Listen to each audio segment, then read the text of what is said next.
오늘 말씀은 요한복음 1장 14절입니다. 말씀이 육신이 되어 우리 가운데 거하심에 우리가 그의 영광을 보니 아버지의 독생자의 영광이요 은혜와 진리가 충만하더라. 아멘. 할렐루야. 오늘도 예배의 자리에 나오신 여러분을 진심으로 환영하고 축복합니다. 산과 나무가 또 하늘이 너무 예쁜 지난 한 주였죠. 절기상으로는 오늘이 입동이라고 하는데 체감하기로는 가을이 가득한 만추인 것 같습니다. 언제 급하게 지날지 모르는 이 가을 여러분들 충분히 즐기시길 바라는데 특별히 사랑하는 사람과 함께 즐기시기를 바랍니다.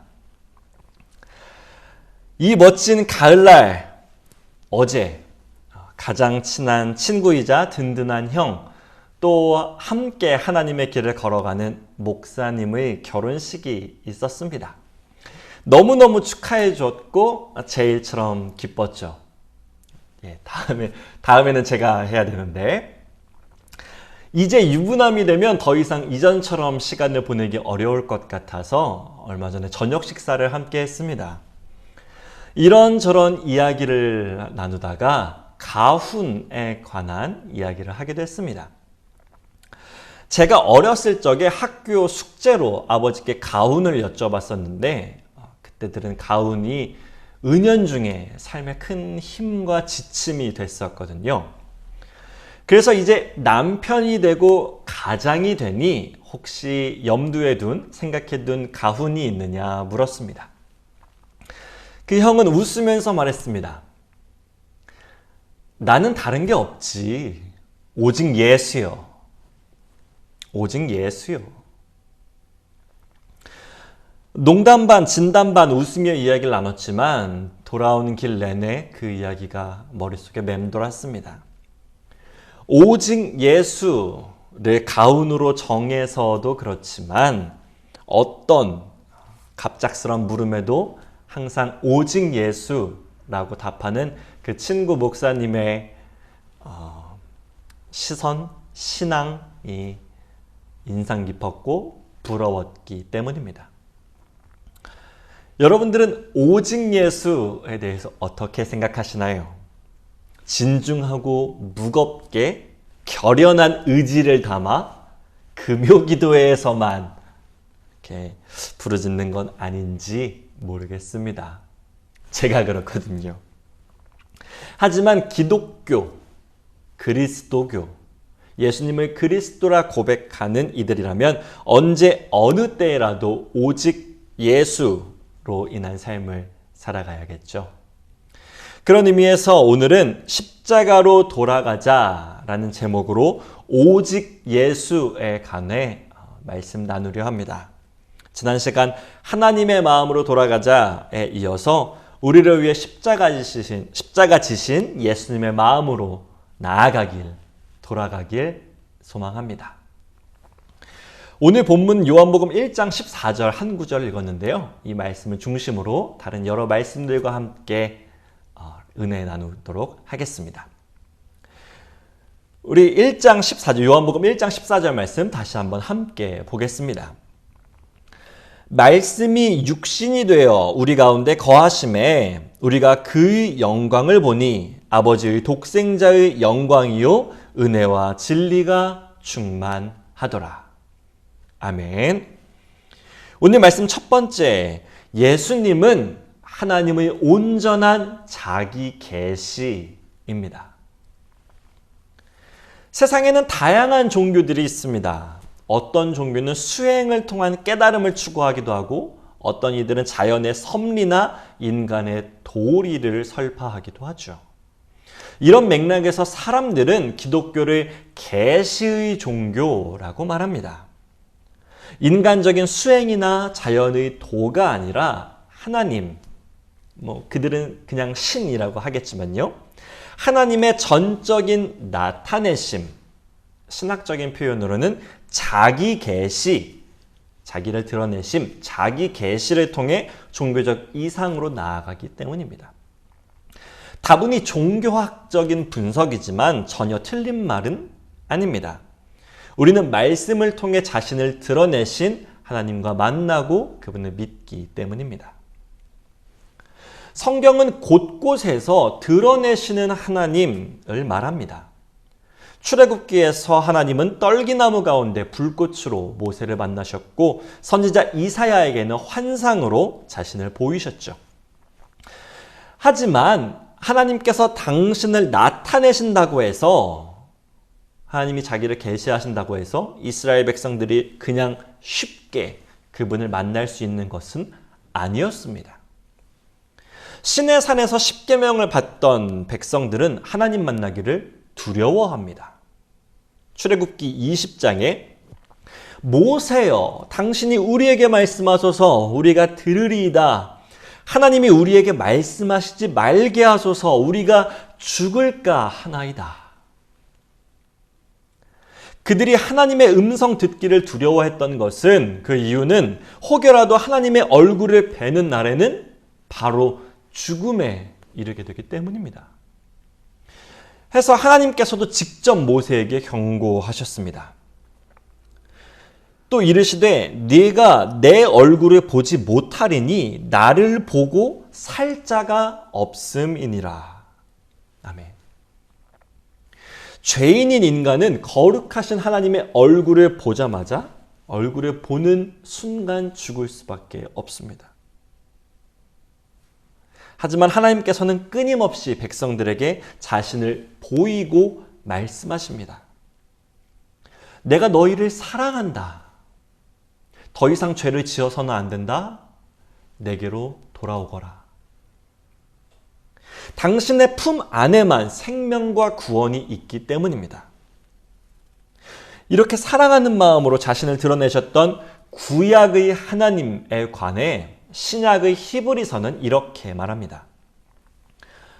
옛적에 선지자들을 통하여 여러 부분과 여러 모양으로 우리 조상들에게 말씀하신 하나님이 아멘.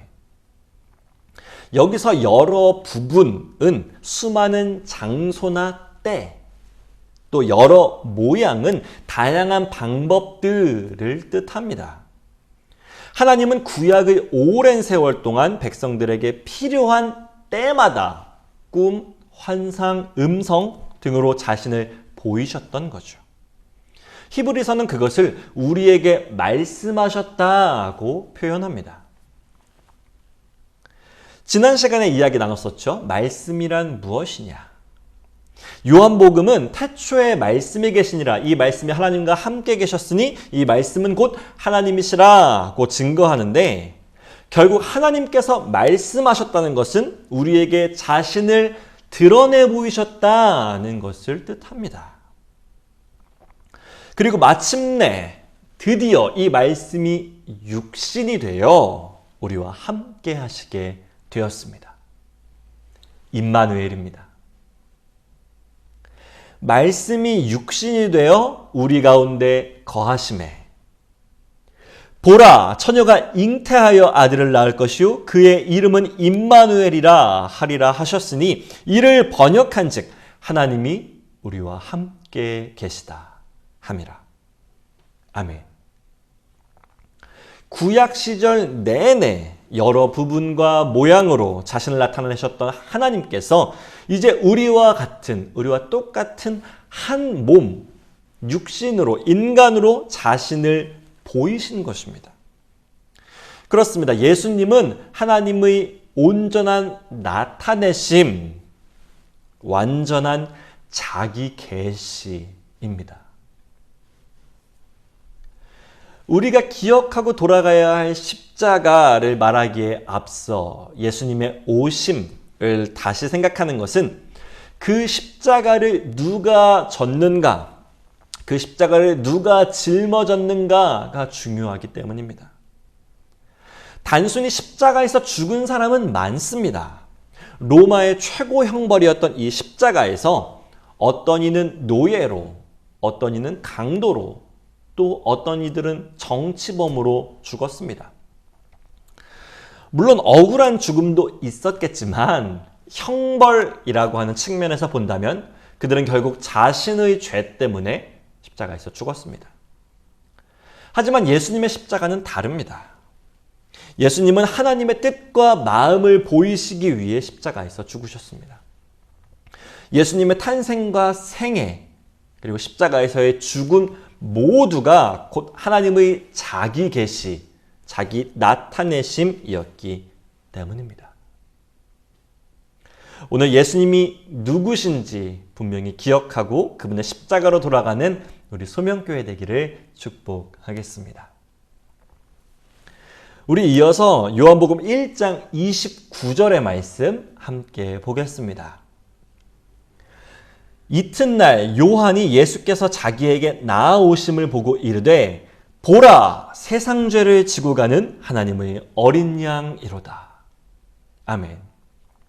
오늘 말씀 두 번째, 예수님은 유월절 어린 양이 되어 하나님의 사랑을 나타내셨습니다.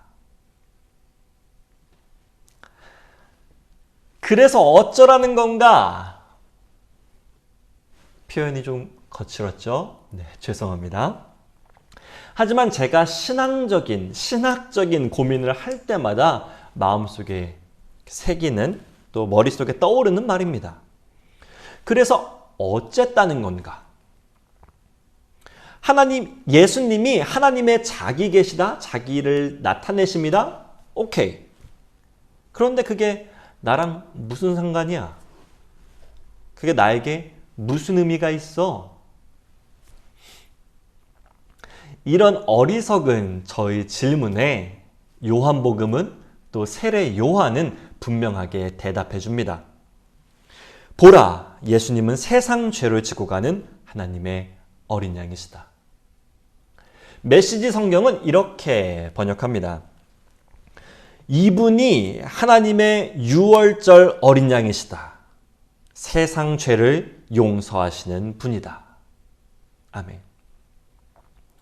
여러분들도 잘 아시는 것처럼 유월절 어린 양은 이스라엘 백성들이 애굽에서 빠져나오는 출애굽 사건에 유래합니다. 모세와 아론이 하나님의 명령에 따라 애굽의 바로에게 백성들을 이끌어 나가겠다고 하지만 바로는 완강히 거부하죠.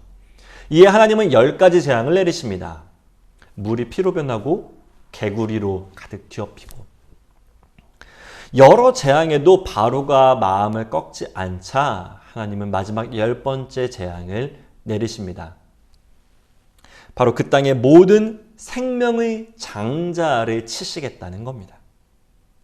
여기에는 가축부터 노예, 심지어는 바로의 장자까지도 예외는 없었습니다. 하지만 이스라엘 백성들은 여기서 열외됩니다. 출애굽기 말씀 함께 보실까요? 그러나 이스라엘 자손에게는 사람에게나 짐승에게나 개 한 마리도 그 혀를 움직이지 아니하리니 여호와께서 애굽 사람과 이스라엘 사이를 구별하는 줄을 너희가 알리라 하셨나니. 아멘. 하나님께서는 이들을 왜 구별하셨을까요? 백성들이 잘나서 하나님께만 온전히 예배해서? 아닙니다. 여태까지 백성들이 한 것은 아무것도 없습니다. 다만 하나님께서 사랑하시는 백성이기 때문입니다. 이 구별됨은 재앙, 즉 죽음 앞에서 그 진가를 발휘하게 됩니다. 모든 맞이들의 죽음에서 이스라엘의 짐만 건너가셨기 때문입니다. 그렇다면 하나님께서는 이들을 어떻게 구별하셨을까요? 죽음 앞에서 그것을 건너뛰게 한 표적이 바로 어린 양의 피였습니다. 내가 애굽 땅을 칠 때에 그 피가 너희가 사는 집에 있어서 너희를 위하여 표적이 될지라. 내가 피를 볼 때에 너희를 넘어가리니 재앙이 너희에게 내려 멸하지 아니하리라. 아멘. 세례 요한이 말하는 하나님의 어린 양은 분명 이 유월절 어린 양이었습니다. 하나님께서 여태껏 수없이 많이 수많은 모양으로 말씀하시고 자신을 나타내셨지만 계속해서 죄에 죽어가는 인간들을 두고 볼 수 없으셨기에 이제 모든 죄를 덮어주기 위해 어린 양을 보내셨습니다. 예수님이십니다. 그래서 예수님을 통해 하나님이 나타납니다. 하나님의 사랑이 나타나는 것입니다. 그래서 예수님을 보면 하나님을 알 수 있습니다. 하나님이 그 사랑의 하나님이 하나님의 사랑이 온전히 드러나기 때문입니다. 십자가로 돌아가자. 먼저는 하나님께서 말씀이 육신이 되어 우리 가운데 오셨습니다. 그렇게 오신 예수님은 자기의 피로 우리를 덮어 죄악과 죽음이 넘어가게 하십니다. 우리를 지나가게 하십니다. 우리가 돌아가야 할 십자가가 무엇인지 어떤 의미인지 바로 보고 걸어가는 저와 여러분 우리 소명교회 되기를 진심으로 소망합니다. 우리 마지막입니다. 우리 이번에 좀 건너뛰어서 빌립보서의 말씀, 빌립보서 2장 8절입니다. 사람의 모양으로 나타나사 자기를 낮추시고 죽기까지 복종하셨으니 곧 십자가에 죽으심이라. 아멘. 오늘 말씀 마지막 세 번째, 예수님의 십자가를 통해 우리는 하나님과 화목하게 되었습니다. 잔혹하게, 좀 잔혹하게 들리실 수 있지만 6월절 어린 양은 살아있을 때 의미 있는 것이 아닙니다. 오직 피 흘릴 때, 자기 피를 문설주에 바르고 자기의 죽음으로 죄를 덮을 때 그 의미가 온전하게 드러납니다. 그래서 예수님은 세상 죄를 지고 십자가로 걸어가는 하나님의 어린 양, 하나님의 6월절 어린 양이 되셨습니다. 이스라엘 백성들 또 우리들에게는 구별될 만한 이유가 전혀 없었습니다. 하지만 하나님은 오직 6월절 어린 양의 피만 보고 넘어가 주셨죠. 성경 그 어디를 봐도 하나님께서 죽음의 진노를 넘기신 것은 오직 그 피를 보셨을 때 뿐입니다. 그리고 이제 그 피가 우리를 덮습니다. 나를 덮습니다. 이래도 여전히 그것이 나와 무슨 상관인가 할 수 있을까요? 우리는 친구가 내 대신 선생님께 혼날 때에도 누군가, 거의 부모님이시죠. 누군가 우리의 빚을 대신 갚아줄 때도 송구스러운 마음으로 지극한 사랑과 감사를 느낍니다. 하물며 내 죄를 덮기 위해, 나를 살리기 위해 예수님께서 죽으셨습니다. 이것은 전혀 나와 무관한 것이 아닙니다.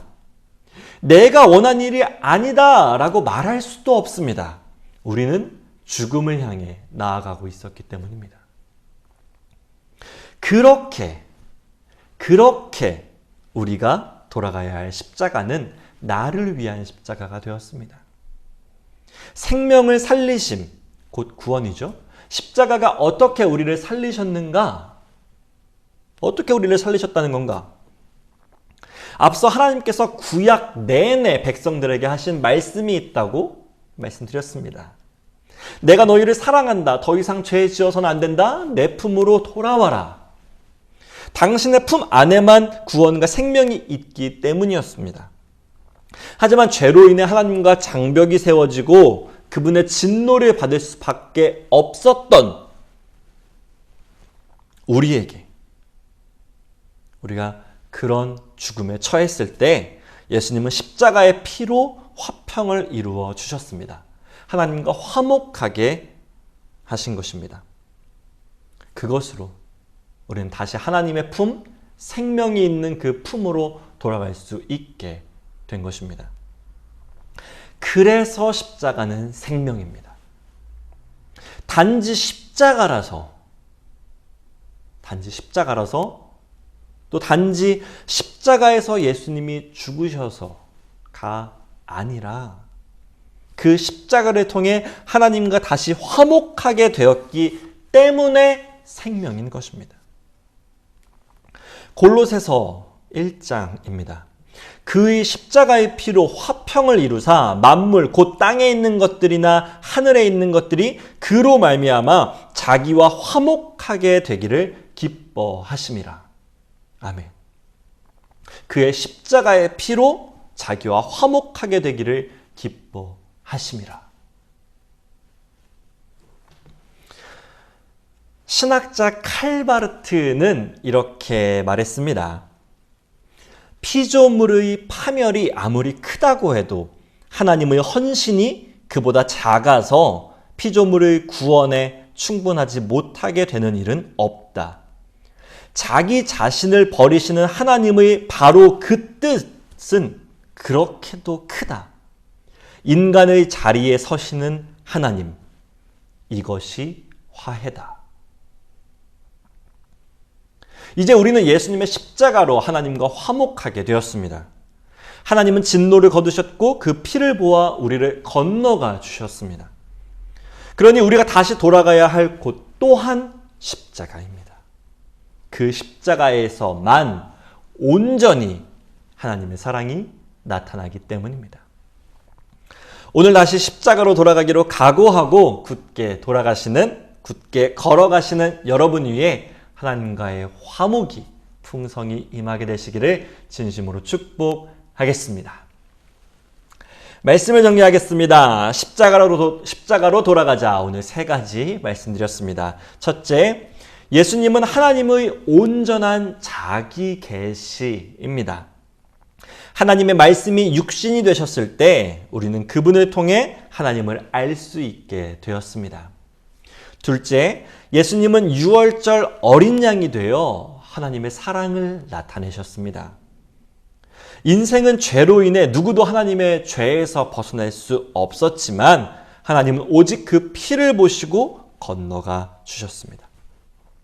예수님의 피로 덮일 때 우리에게도 생명의 은혜, 유월의 은혜가 임하게 될 줄 믿습니다. 끝으로 3번째, 예수님의 십자가를 통해 우리는 하나님과 화목하게 되었습니다. 그로 인해 다시 하나님의 품 안에서 생명을 누릴 수 있게 된 것입니다. 다시 한번 오직 예수를 생각해 봅니다. 왜 예수님인가? 왜 예수님뿐인가? 한마디로 정리해 드릴까요? 오직 예수님 외에는 하나님의 사랑을 알 길이 없기 때문입니다. 길이요 진리요 생명이신 예수님께로 돌아가, 예수님의 십자가로 돌아가 이번 한 주도 주 안에서 승리하시는 하나님과 화목을 누리시는 저와 여러분, 우리 소명교회 되기를 진심으로 축복하겠습니다. 기도하겠습니다.